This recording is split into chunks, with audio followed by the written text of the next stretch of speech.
તો સુરતમાં રાજકીય અને સામાજિક વર્તુળોમાં ચકચાર મચાવતી ઘટના સામે આવી છે। તો ભાજપના મહિલા કોર્પોરેટરની કેનેડામાં અભ્યાસ કરતી દીકરી પર તબક્કાવાર 3 વખત હુમલો કરાયો છે। આ મહિલા કોર્પોરેટરની દીકરી પર હુમલો કરવા બાબતે સુરત સાયબર ક્રાઇમ સેલની કાર્યવાહી થઈ છે, જેમાં દીકરી પર સતત 3 વખત થયેલા હુમલાને પગલે પરિવાર પણ ચિંતિત બની ગયો હતો અને અંતે દીકરીને ભારત પરત બોલાવી લીધી હતી। સાથે કોર્પોરેટરના પરિવારને ધમકી ભર્યા મેસેજ મળી રહ્યા હતા। ત્યારે આ સમગ્ર મામલે મહિલા કોર્પોરેટરના પરિવાર દ્વારા સુરત સાયબર ક્રાઇમ સેલમાં ફરિયાદ નોંધવામાં આવી હતી। ત્યારે આ ફરિયાદને પગલે સાયબર ક્રાઇમ સેલે તપાસ કરી આરોપીને ઝડપી પાડ્યો છે। આરોપી મોહમ્મદ અશફાક નઈમુદ્દીન રિફાઈની પોલીસે ધરપકડ કરી છે। આરોપી કોંગ્રેસના પૂર્વ કોર્પોરેટરના પુત્ર હોવાનું પણ સામે આવ્યું છે।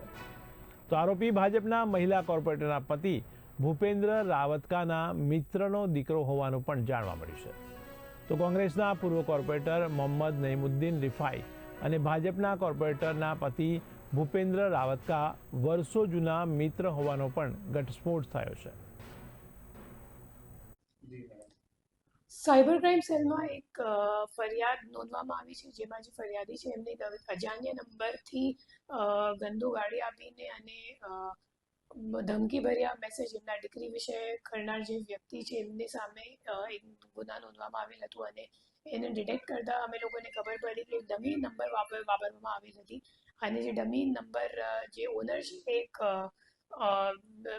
લોઅર વર્ગનો મજદૂર જેવા માણસ હતો। એમની પૂછપરછ કરતા ખબર પડી અને ટેકનિકલ વર્કઆઉટથી ખબર પડી કે ખરેખર આના પાછળ એક અશફાક કરીને બિલ્ડર છે અને એને જે ફરિયાદી છે એમને ધમકીજનક જે મેસેજીસ છે એ વોટ્સએપ ઉપર કરી હતી અને જે ફરિયાદી છે એમના જે દીકરી કેનેડામાં ભણતી હતી અને ફરિયાદીને પછી બીક લાગી અને હુમલો મતલબ એમને એમ લાગ્યું કે કદાચ હુમલો થઈ જશે એના દીકરી ઉપર અને એના માટે પછી દીકરીની પરત ગુજરાત બોલાવી લીધું છે અને આ ગુનાનું ડિટેક્શન અત્યારે મતલબ આ દિશામાં તપાસ ચાલુ છે કે ખરેખર જે હુમલો કરનાર વ્યક્તિ છે કેનેડામાં એ બિલ્ડરથી સંકળાયેલ છે કે કેમ એ જોવા ઉપર ભાગી છે।